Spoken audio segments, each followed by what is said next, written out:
All right, guys. Hi, it's Alex, back with number 26 episode of the HYPEWORKS podcast with myself, Jake, and delighted to have Alex Kantrowitz.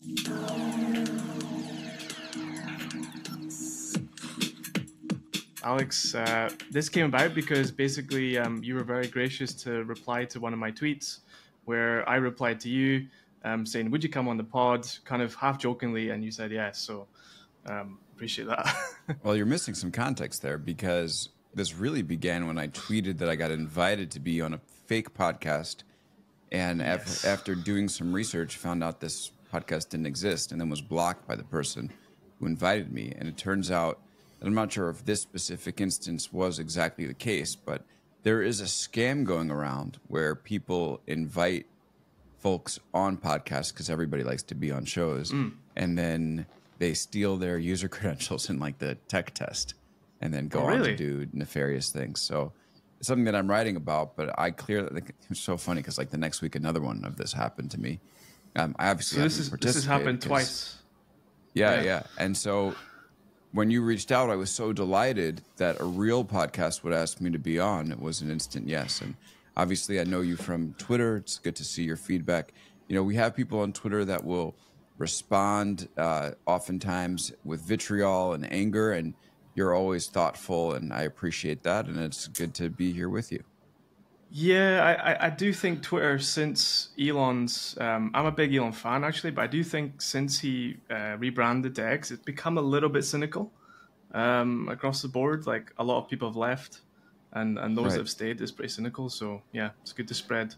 I actually haven't noticed much of a difference in terms. I mean, pre-Elon Twitter, people were huge assholes also. So, post-Elon, it's the same thing, but it still feel. In fact, Elon has degraded the product to the point where I'm less addicted to it. So thank you, Elon, because like I have a much healthier relationship with Twitter now that he's running it, as opposed to when Jack Dorsey was running it. Yeah, less bots. Innovation. Less bots.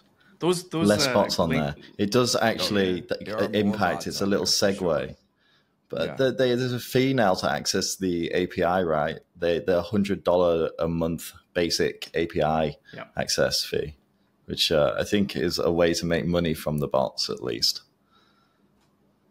Well, if you can't beat them, charge them. Yeah, it's a good model. It's actually if we go to the top, Alex, like I do remember vaguely when I think I worked at OnePlus. So as a PR person does, like I made lists of tech journalists, and at that time, like we were trying to kind of grow in the US. We had an office in New York, and I do remember pitching you at BuzzFeed a little bit randomly. Like I think your beat was basically tech broadly, and I just sort of did an off the cuff kind of pitch. I don't know if you replied or not. It wasn't particularly probably suitable for you, but that's when I first came across you online. Well, you have to realize I joined BuzzFeed's tech bureau in San Francisco in May 2015. So I had effectively one normal year of tech coverage before a lot of the coverage in the tech industry went to the 2016 election, which had been social media and power then became so interlinked, right? Like every year we would talk about, and in fact, when I started covering tech, a big part of my beat was tech and politics. But think about like the 2012 election where you thought that it was like a crucial part of politics. We were still like live Tumblring the debates. That's how long ago it was. People were like looking at the fastest GIF reaction, mid-debate, stuff like that. Then Facebook, when I got to the Bay Area, Facebook had just grown so much to the point where it was this massive, almost overnight force in society. And so then we started to think about that power. So it was, probably the moment that you were pitching was in the middle of this, storm of chaos where we had, like, again, one normal year, and I actually wrote about a lot of AI that year because Facebook was experimenting with chatbots before we could get LLMs to do this stuff. Then we went into the political stuff. Then as soon as that started to, sort of normalize and make room for other stories, COVID happens, right? Yeah. So it is and then AI. So covering this beat has been just a total crazy path. and a storm, but also as a reporter, you want to be on the big stories, and we certainly have in the tech world. So it's been fun. Yeah, BuzzFeed at that time was at their zenith, right? Like that was their kind of peak. I was just speaking with Kara Swisher. I'm airing an interview with her on my podcast, Big Technology Podcast, this week. And we were talking about Facebook's relation to the media. And I talked about how she was like, I didn't want any of their money for live streaming. And I'm like, I was at BuzzFeed. And we certainly did. And I was there when they put like a gazillion rubber bands on a watermelon and it exploded live on Facebook, and was like, well, that might have been the peak. You know, it was super fun. We had like 1 million concurrent viewers, but it was also like, I don't think it ever got better than that. So interesting moment in time. I think that's a segue. We need to get to where you're at now, Alex. So what are you doing now, and how did you get there? So I basically write, and I'm a reporter, and I own my publication. So my publication is called Big Technology. First part of it is a newsletter. The newsletter has 165,000 plus subscribers. Goes out about once a week and covers like some of the big stories in tech, right? So we've been covering a lot of AI, a lot of Google, and it's reported. So I'm making phone calls all week long trying to figure out like the story behind the story. You know, so you get your headlines, but this is sort of what's happening behind the headlines. And I publish that. And then we do guest columns. We have this Big Tech War Stories podcast as part of it, which once a month goes deep into like a moment in tech history and talks about how it happened with the people that were on the ground there. And so that's number one, is Big Technology, the newsletter. Then I have a separate podcast that goes twice a week. It's called Big Technology Podcast. And we air a flagship interview on Wednesdays, like my conversation with Kara is one of those. And then we also have a news breakdown on Fridays where myself, and oftentimes it's Ranjan Roy, who's a tech analyst. We just like say, hey, what happened? We have a collaborative doc. We write about it all through the week, and we go through the news and sort of kind of share our perspectives and different I guess analysis and reporting that we've done.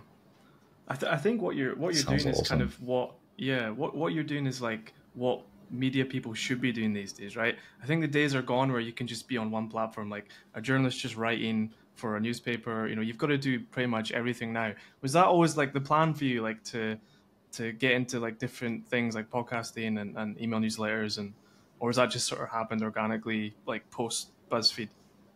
So I've always loved broadcast, and actually my first real foray into media was when I was in high school. I worked on a sports talk radio show at a local radio station, and so that was something that was always a passion. I also did a show in one of the independent stations in Ithaca, New York, where I went to college. So that was fun. It was called The Weekend Pulse, and we just had goofy times, like 11 to midnight on Sundays, and it was a blast. And then I obviously realized that, so I actually didn't go straight to journalism. I started my career in marketing, so I kind of know your world a little bit, and then sales for about a year, and then freelance journalism. And when you're breaking into journalism, you're not really going to do a lot of broadcasts. Like still today, like the currency of the realm is text, because text is just a perfect way to transmit information. You find something new, you write it down, you get it out there. It can reach the maximum amount of people. That being said, so the podcast is something that I started when I started Big Technology. I left BuzzFeed. I wrote this book called Always Day One, left BuzzFeed, and then decided I was going to go independent. And so then, you start to think of like what the pillars are for an independent media company. And of course you have to do the newsletter, right? Because that's a way to develop a consistent audience that's with you week after week. And if you suck, they'll unsubscribe. And if you're good, they might join you as a paid subscriber. And if you're in the middle, at least they'll read the free story and you could put advertising there. So that's pillar number one. The thing is, though, I was going from a publication that had a pretty big brand. Like if you went on BuzzFeed, you could potentially reach millions of people by speaking with a reporter there, to a publication that had zero brand and almost no reason for people to speak with me. So I said, okay, well, I still am going to miss some of these like deep conversations I was having with sources. What's the best way to do that? It's a podcast. And so that sort of came quickly after the newsletter, and the two have worked really well in tandem. Yeah, and so myself and Jake, like we spent about a month coming up with a name for our podcast, HYPEWORKS. And we were throwing out like various names like marketing this, and like all these kind of marketing related terms, and then it just kind of came to us, oh, HYPEWORKS, like hype is like what most people associate with marketing, right? So let's just roll with that. So it's a very descriptive name. Your name is also very descriptive. How did you come upon that name specifically? It's a great question. I started my newsletter actually at BuzzFeed, and it was called the Tech Giant Update. And I just realized that if I was going to start my own company, I needed something sexier than Tech Giant Update. Similar to you guys who are like, we need something sexier than marketing update.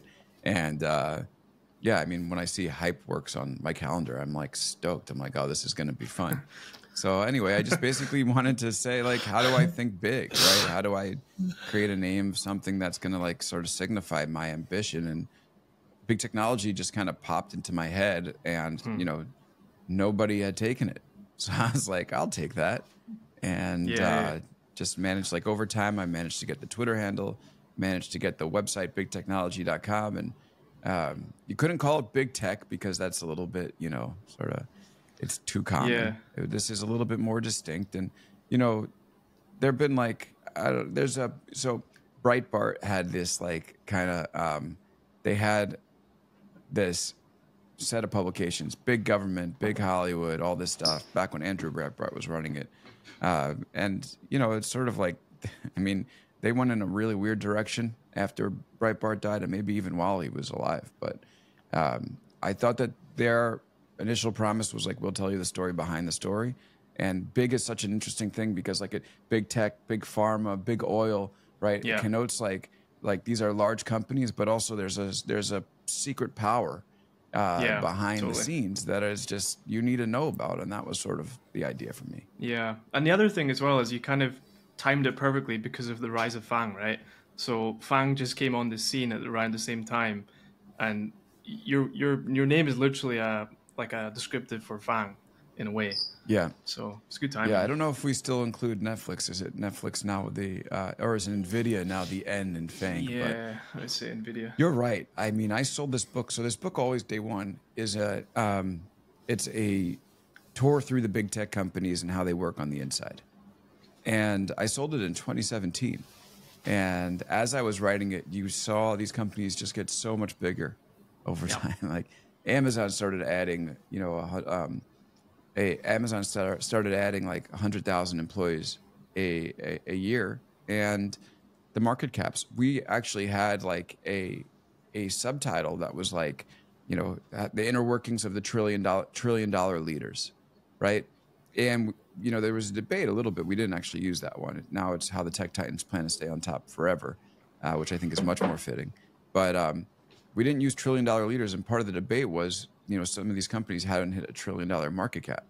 Mm-hmm. Now we have these companies at $3 trillion market cap. Yep. So actually, $1 trillion seems almost unambitious, and it just goes to show you how much these companies have grown over time. So, to your point, the idea that this is sort of worked out well because the companies have gotten so much bigger over time. Yeah, it's cool. It really is cool. It's a very, very good lane to be in. Yeah, me and Jake have talked a lot about this recently, about branding, like personal branding, and it's so important to kind of nail like who you are as a person. If you're launching a company, like it really needs to reflect you as a company. So, yeah. Absolutely. I think it makes sense in the context of AI as well, such as AI, it takes people's jobs within the workforce. And gradually you can see there's a lot more startups in the scene that are one-man armies. Before, being a one-man army was a little bit suspicious. Now there's people on Twitter, LinkedIn, giving away secrets about how they built $1 million a year business off one person utilizing AI. So you had a bit of background in marketing. And I know that you're a bit of a futurist when it comes to the AI as well. You make predictions. I've seen it on your YouTube channel. So with the marketing, what are your predictions with AI and marketing? Because we can see from where Alex and I work, the changes within the industry. How do you think this is reflected? Yeah, you're right. I mean, AI really does help in big ways in terms of like being a one-person shop. I'll give you one example. Riverside, which we're recording on now, it's a podcast recording software.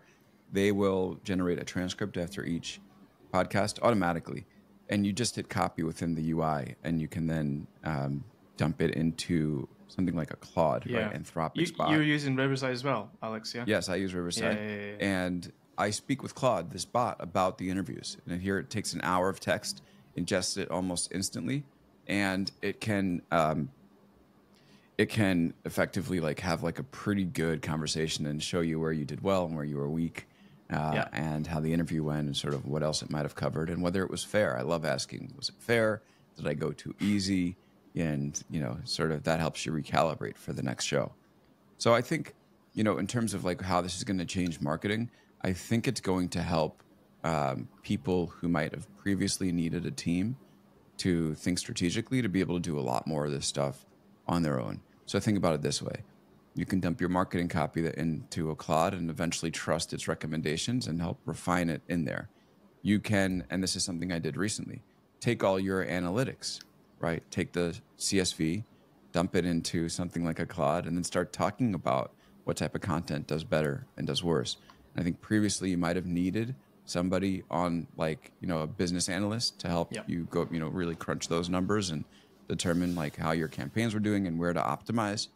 And it does seem like right now that's going to be something that any individual within a marketing organization can do. So any individual within a marketing organization should be able to think more strategically and do like pretty powerful number crunching on the fly to help them make better decisions. Do you think there's a skill shift change then away from these roles which are more specialized to people who can think creatively with AI? Yeah, I think that what AI does best is it makes room for more inventiveness. And so that is going to be the currency in the economy of the future. Is if you're inventive, you'll go far. And if you thought that you could spend a career by learning an indispensable skill and sort of sitting on that and saying, well, they can't fire me, so I'm just going to do this forever, you might be in for a rude awakening. Yeah, it kind of reminds me, Jake, we talked about this before, like, my background's PR, so I did like product PR and corporate PR, and Jake's done social. Like, it's amazing how quickly things have changed, like in the space of like 5-6 years. Someone coming out of school these days can't just pick one of these jobs and become like vertically, like stack knowledge vertically. They need to be like AI native from the start, right? Like that's the crazy thing, like how it's changed so quickly in like 5-6 years. Definitely. And by the way, it's just going to get better. I mean, we're really at the very beginning of this, and I think the next set of models that come out are going to make this set of models, look obsolete very quickly. It's almost like if you think about the progression of image generation, like the first generation of DALL-E almost knocked me out of my chair. I emailed OpenAI immediately and said, "Can we talk about this?" And they gave me the demo, and we did. And now the first generation of DALL-E images look horrible, and they hurt the eyes. And the newest ones are incredible. So we're really making some fast progress here. And AI native, I've never heard that term before, but that is definitely going to be a thing. Good thing is, if you're in school, you're using this anyway to write your papers, so you're coming out AI native no matter what. True. I actually said that on X today. I was like, how are colleges dealing with plagiarism, and like how are they dealing with this? People using these tools now? I have no idea. Well, actually, I saw something come across my feed where a professor said they gave somebody a 44 on their paper that was clearly written by ChatGPT. And I think all right, well, if this is a new way of writing, then go ahead and use it. But as we all know here, right, if you're going to just put a prompt into ChatGPT, write me an essay, or put the essay prompt, it's not going to do a good job, right? It takes refinement from the human. And then if you don't do a good job of it, your paper is going to get graded harshly, like this professor did to their student. Yeah. But also potentially less and less refinement from the human as the technology advances, right? Yeah, bang on, Jake. I mean, that's really the thing. We are going to end up seeing the AI do a much better job. And that will, by the way, that will just kind of shift, right? Like the skills and the education that we need. And we have, it's not controversial to say that our education system and our society has adapted as technology's gotten better. And we've basically learned to school the things that are important. And okay, so we're going to just shift again. Yeah. And Alex, like, how do you like, AI is such a broad topic. Like, you know, you cover so many beats, right? In terms of like cloud computing, like hardware, software, AI. Like, AI itself so big. Like, how do you kind of how do you filter and how do you process like all the information for your kind of content? I mean, I have to read a lot. I have to, you know, interview a lot of people. That's important. And, you know, you don't try to cover everything. You sort of pick your spots. And for me, it's been about finding the spots that I think are the most interesting. Where does AI present the biggest challenges and the biggest headaches for incumbent companies? And how are they going to respond? And is their response a microcosm of what we're going to see across the economy? I generally view that the tech giants are so far into the future that they deal with this stuff before everybody else does. So if you look into what the tech giants are doing, you can actually look into what's happening in the economy. Yeah. And that was basically the idea in the book. I mean, my book is seriously looking at how AI, this was, by the way, pitched in 2017, written in 2018 and 2019, how AI is going to shift the way that we work, because it was literally putting tech giant jobs on autopilot. Like the Amazon, chapter 1 goes into the Amazon retail organization and talks about how, you know, in the mid 2010s, they automated ordering and promotions and negotiation with vendors. Yeah, I remember reading about that. Happen. Yeah, you can see what's going to happen with everyone else. So I think that again, like for me, my coverage is just trying to find that stuff. And I've been maybe a little bit too obsessed with Google recently, because they are a company that has a real innovator's dilemma challenge. They are going to have to make big decisions in terms of AI, and they also have like one of the most capable research organizations there. So honestly, I mean, if you just focus on Google, you can tell not all the stories, but a good chunk of them, and, you know, sort of look through the broader tech industry with that lens. Yeah, that makes sense. Which part of Google are you really interested in? Gemini, or, you know, their 2B side of the business? Yeah, I mean, you know, Gemini is fascinating. I just wrote a long profile of, I think, the longest story in big technology history of Demis Hassabis, who's the CEO of Google DeepMind, and is a fascinating person who was like a chess master and started building AI into video games as a teen. And now, like, he sold his DeepMind company to Google, and now he runs the combined Google DeepMind organization. Yeah, a rare British tech entrepreneur. Not many of them. Yeah, a very impressive guy. Yeah. So there's obviously the research side. Search to me is fascinating. I recently wrote about, like, people think search is either going to be 10 blue links or it's going to be generative. And everyone from Yahoo CEO Jim Lanzone to Perplexity CEO Arvind Srinivas told me actually it's going to be a combination where the search will actually try to ferret out your intent. What do you want from this response? Do you want 10 blue links that you can click through? Do you want a generative AI answer? I like Arvind, by the way. I think he's really outspoken, and that's so rare these days. Like, you have someone just says what's on his mind. He is great. I mean, he's a reporter's dream because he's unguarded and in a really cool and I think authentic way. Yeah. And he knows he has to do that because he's the challenger. Yeah. And he's also smart. So, like, his stuff actually is resonant, and he's also funny. Yeah, he's a funny guy. And he loves to mock. And we always me and Jake always talk about a guy called Felix Dennis. Like, he's another, like, British entrepreneur, like, really outspoken. Like, you know, when I worked in PR, it was like I was trying to avoid controversy and, like, try not to get people to say anything out of turn. But it feels like we're in an era where actually, if you're a CEO executive, like, you want to say stuff, right? Like, you want to speak your mind. Like, you have to generate, like, coverage, you know, somehow, right? It's such a crowded industry now, like, in terms of, like, media, and, you know, it's hard to break through, really. Like Palmer Luckey, there's another guy that just shoots from the hip, and, you know, kind of, yeah. Yeah. I mean, I found Palmer fascinating, and we had a long conversation on my podcast together, and we covered so many interesting things, including his faith and how that informs his decision to build weapons of war. So it was, we always ask people to come on our pod, like, who's the most interesting person you spoke to? Like, if you can name like one or two, like down the years, could be last year or several years ago. Yeah, Zuckerberg and Brian Chesky have been the most interesting to me. Zuckerberg, which Zuckerberg? Which year? 3 different times. All right, cool.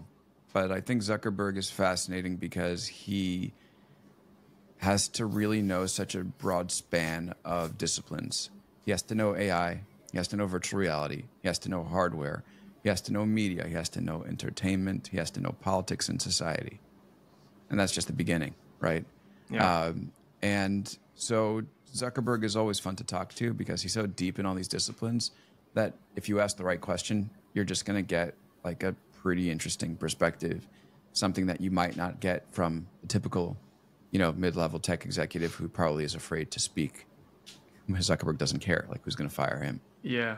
What'd you make of his like change of persona? Like I saw those pictures of when he went to the UFC fight. You contrast that to like 10 years ago when he was just like nerdy, like stiff. Yeah. Well, actually, I think that in meeting him, was a lot more personable than the media gave him credit for, or maybe he comes off on camera. And he was young, and maybe there was little nerves and learning how to be yourself, but I think he's starting to be himself, and it's working for him, obviously. And I mean, it turns out that he has a perfect foil in Elon Musk. Where like Elon just does not like Mark at all, and Mark is basically like, all right, like I've been running a social network since I was in college, and this is how it's done. So he's like schooling him on that front, and then just the cage match thing was actually pretty good for Zuck because Elon bowed out. Zuck probably could kick his ass. So that's been sort of it's hard to underrate how important Elon has been for Mark in terms of his image. And so that's number one. And then Brian Chesky, number two. I mean, I spoke with Brian last year, and we sat down in an Airbnb WeWork in New York City. And so interviewing tech executives is kind of interesting. You always have decisions to make in terms of what you want to ask them, how you want to ask, how often you want to interrupt, right? Because they can go on these like long trains of thought, and some of them don't talk at length, but Brian just kind of sat down, and I started asking him about cleaning fees, and I really revved him up. He got pretty emotional. Yeah. And I was like, all right, I'm just gonna sit back and hear what you have to say because it's so interesting. Yeah. So, I mean, we spoke about cleaning fees, and then his desire to be in the product, and his management theory of like, don't be hands off and don't delegate in product. Get in there, figure out what's going wrong. And Airbnb's been shipping like crazy. Still not a perfect product, but like it was just such a great window into his psyche and his method of building, and that he was just like willing again to open up and be relatively unguarded about it and passionate about it. So that's why I put Chesky up there with Zuck. Yeah. I think most of these guys are pretty chill these days. Like it feels like everyone's kind of, I was saying to Jake, like I feel like we're in an era where especially millennials, like we've been through a hell of a lot, like financial crisis, crypto bubble, you name it, COVID. Everyone's just like very sanguine these days. Like, whatever will be, I think that's the kind of mood right now. Totally. I don't know. It feels like it. Well, I don't know if I fully agree with you that everything's kind of chill. I mean, didn't Sam Altman just get like fired over a weekend 5 minutes ago? That was a bit odd. Here. Yeah, that was a bit odd. Yeah. Mm-hmm. Out of those guys, like if you had to pick, like would you write like an autobiography? Is that something you would do? Like, I just finished the Elon one like a month ago. Oh, the Walter Isaacson book. Yeah. Yeah, I'm reading that now. Yeah. I'm not going to do a book anytime soon. I did one, and I want to focus on the newsletter and the pod. So I'll eventually write another one, maybe like 10 years down the line. But we'll see what happens. Yeah. And who out of the people that you've interviewed, who would you pick to back you in the fight? We've got Zuckerberg, who's up, who's on the team. Wait, who am I fighting, and what are the stakes here? How about you fighting Zuckerberg? Who would you pick to be on your team? So it's a 2-on-1, and it's physical. Okay. He's going to bring. Alex, give me a name. Who's he going to bring? Bill Gates. Bill's like 60, 70 years old. I'll take Chesky. I mean, Brian Chesky is rich. Chesky's a Bill, so, yeah. Okay. Chesky. Okay, cool. I'm glad we got that question out. Alex, like in terms of the business side, like building a media company is hard, right? Like it's hard to scale. What's your thoughts on like media business, like on your own? Like, do you have big plans, like raise money, or because I'm an information subscriber and they raise money, right? It's a big question. Do you raise money or do you just kind of keep it small? I'm not raising money. From the beginning, my perspective has been build brick by brick and put some of the profit back into the business so I can grow it even more and deliver a better product to people. So I know like my job is basically to go out there, get the best stories I possibly can, get the best podcast interviews I possibly can. And I know that there's no shortcut to success here. It's really all a matter of like, can I deliver value to people? Can I get them to keep listening to my show? Can I get them to keep reading my email? Can I get them to, subscribe as a paid subscriber and help support the work that I do? And maybe we can give your listeners and viewers a coupon code about giving them some % off the first year if you guys are willing to link that. But yeah, look, no shortcuts. People are going to pay for what they find valuable, and my job is to give that to them and to make it impossible not to sign up. Yeah, that feels.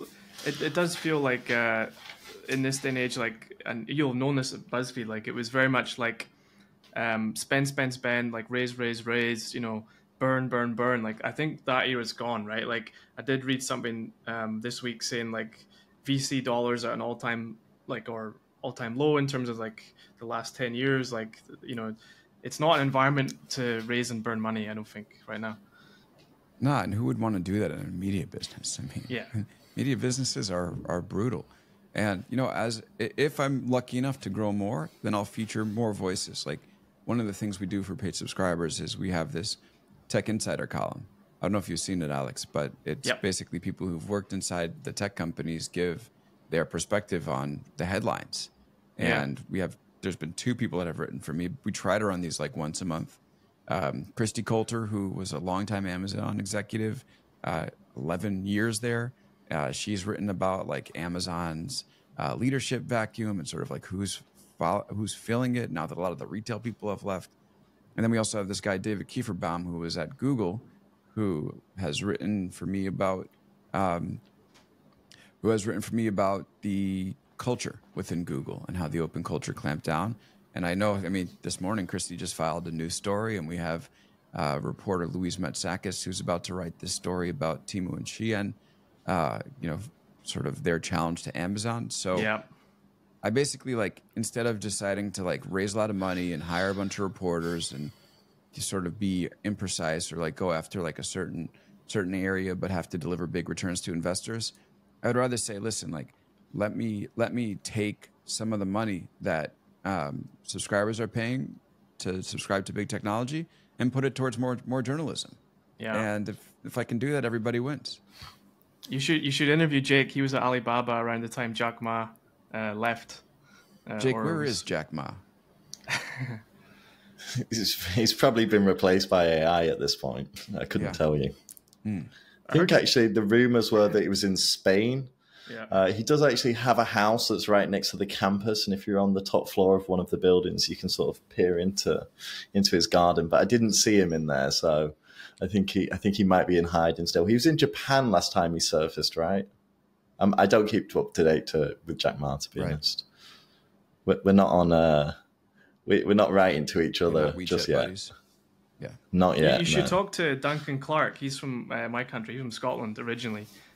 He was one of the first guys at Alibaba. I think he was the first foreigner, Alibaba. Really?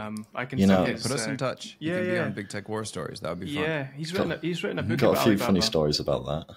Yeah. I heard, obviously working in Alibaba, there's a little story here about the beginnings of the foreigners being brought into Alibaba at scale. So they needed foreigners to work in Alibaba, but they didn't know where they were initially going to find them in Hangzhou, in the city where Alibaba is headquartered. So they hatched a plan and they headed down to the local McDonald's and they hired a bunch of school teachers to work in Alibaba. And some of these people actually had stock in Alibaba when it went IPO. And then they've obviously left the company and moved on. I do believe that there is still 1 or 2 people actually in the workforce in Alibaba that was recruited via this method when I worked there. Very interesting company. Yeah. A very interesting company. Speaking of, would you consider like covering non-US companies? Like we're based in Asia, like obviously, we got some pretty big tech companies over here. Is that something you would consider? I mean, my focus is really like the Magnificent Seven, as they're calling them now. Yeah. But really like, Google, Facebook, Amazon, Apple, Microsoft, NVIDIA, we did mention Tesla. Temu and Shein have changed the game, I think, a lot in e-com, right? Like the way they've stormed the gates. I mean, them as a challenger to Amazon is a story for us. Absolutely. What do you guys think about Temu and Shein? Oh, well, actually, it's funny because a few of the team that I used to run at Oppo moved to Temu. And I think I've met a couple of people from Shein in China at conferences. What I think is about the direct-to-consumer model, so the D2C model. And I think that they've really mastered this. Before, in another podcast, actually, Alex, we've mentioned this before, but at any time now, if you wanted to get some clothing, like a OEM production shelf value clothing from any of the suppliers around Guangzhou, it's likely that it might even come in a Shein bag. So they've bought up all of the lines, the clothing lines, and they just ship them direct to the consumer just with a Shein label sewed in. But it's actually the cheapest quality that just comes straight off the factory line with a label sewed into it. So it's just pure stock. I've seen actually a few people in America starting wholesale businesses where they get higher quality products and also do something very similar. And I think that that's quite a revolution within that sort of direct to consumer space. But yeah, I think they're very interested in the way that they've managed to slash prices. And one of the other ways in which they manage to slash the prices within these kind of companies is actually part of the marketing model. So if you look at Alibaba, Baba in Chinese means father, but Alibaba actually has a department called Ali Mama, so the mother of Alibaba. And what this is an advertising model that's built into the e-commerce platform. So effectively, people can pay to get their product advertised and discounted, so they'll burn cash to gain market share. And that's what these companies are very good at. It's a tactic that's employed quite regularly in China. I like the space, so yeah, I have too much to say.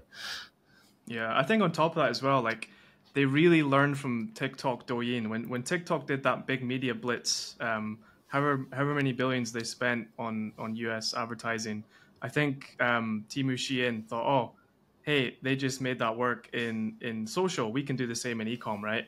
And then you saw them come in with all the ads on the App Store and Super Bowl. And I think the Chinese, and probably you could apply that to East Asia generally, they're very gutsy, like, Europe is very timid. Like where we're from is quite timid. US is strong, but, there's a lot of maybe, consensus required. Like when Chinese and Asian entrepreneurs, when they see an opportunity, they like to gamble. They like to kind of put it all in black, right? And I think they kind of really did well with that. They seized like a big opportunity on the advertising side. I think they gamble by moving into the gray area as well. And I think a recent example of that, which again, maybe is an interesting story for you, but a lot of these, ByteDance, the parent company of TikTok, they're moving supply chains into Vietnam and Indonesia mainly, particularly around Saigon, Ho Chi Minh in Vietnam. I know a lot of people that I used to work in Alibaba, like beside, now live in Vietnam where they're moving supply chains, and even factories in China, because of the inflation in the yuan, the currency of China, are considering to build factories in other countries in Asia so that they can undercut the tariff on importations into China, into America. Pardon me. Fascinating. Yeah. Before we wrap up, Alex, just like we always try and give some value to our audience. So like if you were kind of recommending like a medium for someone to start in terms of like being a journalist, or, you know, someone who wants to get into a particular space, like which kind of thing would you pick? Would you pick newsletter first, or blog, or like how would you go about it? Yeah, I was just speaking with Kara about this yesterday, about how I used to have like a clear answer for people coming out or trying to break into journalism, and now it's a lot more murky because the paths that used to be there, even for me when the paths were drying up, 15 years ago, now they're like really gone. So I think really the only way to do it is to build your own audience, and the best way to do that is to have a newsletter.